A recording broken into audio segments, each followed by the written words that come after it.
டெய்லியும் ஜூஸ் குடிக்கிறவங்களா நீங்க உங்களுக்காக தான் இந்த ப்ராடக்ட் பிஜியன் பிராண்ட் லேட்டஸ்டா லான்ச் பண்ணிருக்க ஸ்லோ ஜோ கோல்ட் பிரஸ் ஜூஸர். இனிமேல் நீங்க வீட்ல ஜூஸ் போட்டு அதை வந்து ஃபில்டர் பண்ணி அதை ஒரு பாத்திரத்துல மாத்தி இந்த மாதிரி நீங்க கவலையே பட வேணாம். பழத்தை போட்டோமா ஜூஸை குடிச்சோமான்னு போயிட்டே இருக்கலாம். இப்போ நம்ம இந்த ஜூஸரை அன்பாக்ஸ் பண்ணி உள்ள என்னென்ன கொடுத்துருக்காங்க, இது நம்ம எப்படிலாம் யூஸ் பண்ணலாம் அப்படிங்கறத நான் உங்களுக்கு டீட்டெயிலா சொல்லிடுறேன்.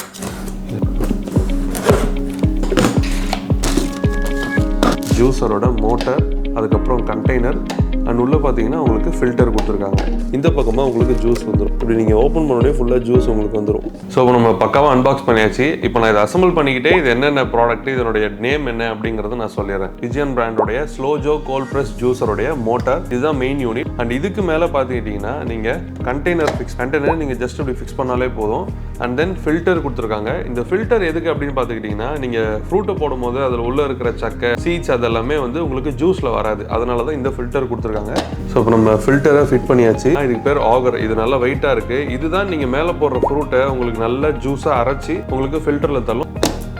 ஸோ எஸ், இதை நம்ம ஃபிக்ஸ் பண்ணிட்டோம். அண்ட் தென் இது பார்த்துக்கிட்டிங்கன்னா உங்களுக்கு ஹாப்பர் அப்படின்னு சொல்கிறாங்க. இதில் ஃப்ரூட் போட தான் உங்களுக்கு ஆகர் வழியாக உள்ளே போயிட்டு நல்லா அரைச்சி ஃபில்டர்லேருந்து ஃபில்டர் ஆகி உங்களுக்கு கண்டெய்னரில் ஜூஸ் வந்து நீங்கள் இந்த பாட்டிலில் ஊற்றி குடிக்கலாம். ஹாப்பரையும் ஃபிக்ஸ் பண்ணியாச்சு. அண்ட் இது எதுக்காக பார்த்துக்கிட்டிங்கன்னா உங்களுக்கு புஷர். இப்போ நீங்கள் ஃப்ரூட்டை போட்டதுக்கப்புறம் நீங்கள் ஃப்ரூட் மேலே நிற்காம இது நீங்கள் ப்ரெஸ் பண்ணும்போதே உங்களுக்கு ஃப்ரூட் எல்லாமே கீழே போயிடும். ஸோ இவ்வளோ தான் சிம்பிள் ப்ராசஸ் தான் உங்களுக்கு இந்த பிஜியனோட கோல்ட் பிரஸ் ஜூஸரில் உங்களுக்கு வந்துடுது. ஃபுல்லாக ஜூஸ் போட்டு முடிச்சுட்டு அதுக்கப்புறம் இப்படி ஓப்பன் பண்ணிங்கன்னா ஜூஸ் வெளியே வந்துடும். இப்போ இந்த ஜூஸர் எப்படி ஒர்க் ஆகுது அப்படிங்கிறது நான் உங்களுக்கு ஒரு டெமோவா காமிச்சேன். வேஸ்ட் வர்றதுக்கு ஒரு கப்பும் ஜூஸ் வர்றதுக்கு ஒரு கப்பும் நான் ஃபிக்ஸ் பண்ணி வச்சிருக்கேன். அண்ட் வந்து இப்போ நம்ம கேரட் வச்சு ஒரு டெமோ காமிக்கலாம் அப்படின்னு நான் கேரட்டை வந்து ஸ்லைஸ் பண்ணி கட் பண்ணி தோல் சீவி வச்சிருக்கேன். இப்போ நம்ம இல்லை ஒரு 2 பீஸ் எடுத்து ஜஸ்ட் அப்படி மேலே போட்டுருணும். ஆன் பண்ணிட்டு அப்படியே இது நம்ம அப்படி கவுத்தோம்னா போதும்.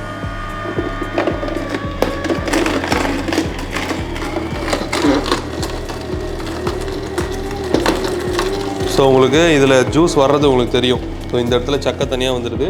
அண்ட் ஜூஸ் வந்து நமக்கு இந்த இடத்துல ஸ்டோர் ஆகுது. இப்போ அப்படி லிஃப்ட் பண்ணும் போதே நமக்கு ஜூஸ் வந்துடும்.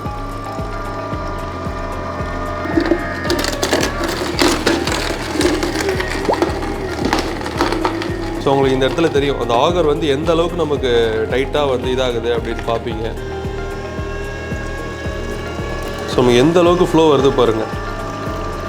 அண்ட் அதே மாதிரி நீங்கள் வந்து ப்ராப்பராக லாக் பண்ணால் மட்டும்தான் இந்த மிஷின் உங்களுக்கு ரன் ஆகும். ஜூஸர் வந்து ஒர்க் ஆக ஆரம்பிக்கும். அப்போ ஏதாவது லாக் பண்ணியிருக்கீங்க அப்படின்னா உங்களுக்கு மிஷின் டோட்டலாக ரன் ஆகாது. ஆப்பிள் எடுத்தீங்களா, கட் கூட பண்ணுவோம்னா முழு ஆப்பிள் அப்படியே போடலாம். வித்தின் செகண்டில் உங்களுக்கு ஆப்பிள் ஜூஸாக நீங்கள் கன்வெர்ட் பண்ணி உங்களுக்கு பிடிச்ச ஜூஸை நீங்கள் குடிக்கலாம். உங்களுக்கு பிடிச்ச ஃப்ரூட்டில் நீங்கள் ஜூஸ் போட்டு குடிக்கிறதுக்கு இந்த ஜூஸரை நீங்கள் வாங்கணும் அப்படின்னு நினச்சிங்கன்னா ஸ்க்ரீனில் தெரிய நம்பருக்கு கான்டாக்ட் பண்ணி நீங்கள் ஆர்டர் பண்ணிக்கலாம்.